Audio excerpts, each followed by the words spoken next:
So I keep encountering all this road raging and insanity on the road, and it just frustrates me so much. I've been thinking a lot about how to kind of deal with it.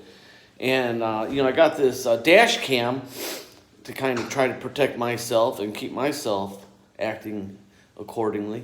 And I thought I'm going to start posting these events I witness on the road.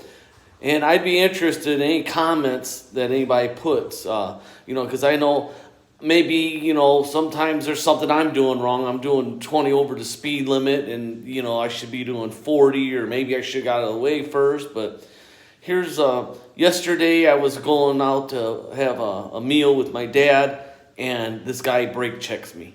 I don't know if he found out his wife was pregnant or he's got cancer, he had a bad day at work or what, but check it out. Let me know what you think.